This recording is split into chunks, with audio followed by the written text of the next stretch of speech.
को पुकारता है। भगवान आते हैं, सुदर्शन चक्र फेंकते हैं, ग्रह का उद्धार करते हैं और गजेंद्र को अपने साथ अपने धाम लेकर आते हैं। अब धाम लेकर आए तो वहां पर ग्रह पहले से बैठा हुआ है।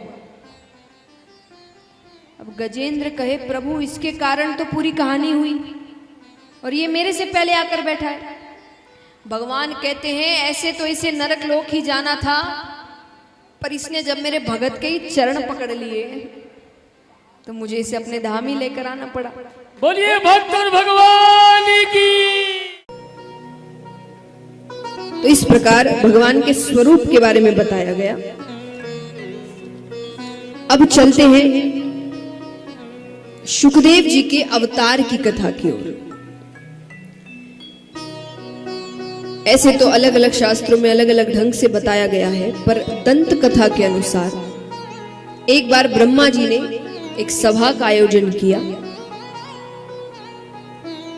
इसमें कई ऋषिगण इत्यादि सभी आते हैं। तो उस सभा में एक प्रश्न उठा देवी देवता ऋषिगण सभी से कि इस 3 लोक 14 भुवन में सबसे कीमती वस्तु क्या है, सबसे महत्वपूर्ण, सबसे कीमती, जो हर जगह नहीं मिले। तो सब अपना अपना जवाब देने लगे। कोई कहे सोना, कोई कहे चांदी, कोई कहे हीरा। तो वहां ऋषिगण भी बैठे थे, उन्होंने कहा नहीं नहीं, ये चीजें तो बहुतों के पास मिलेगी, यहां भी होगी कितनों के पास। सोने की कोई ना कोई वस्तु होगी, कितनों के पास है, हाथ उठाना। सब डर रहे हैं। कितना है नहीं पूछेंगे,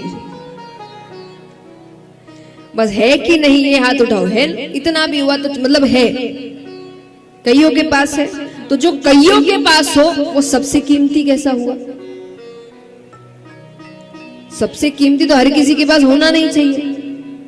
तो ऋषिगण कहते हैं तो बहुतों के पास मिलता है। तो बोले फिर आप बताइए सबसे कीमती क्या है? तो ऋषिगण कहते हैं अगर सबसे कीमती कुछ है तो वो है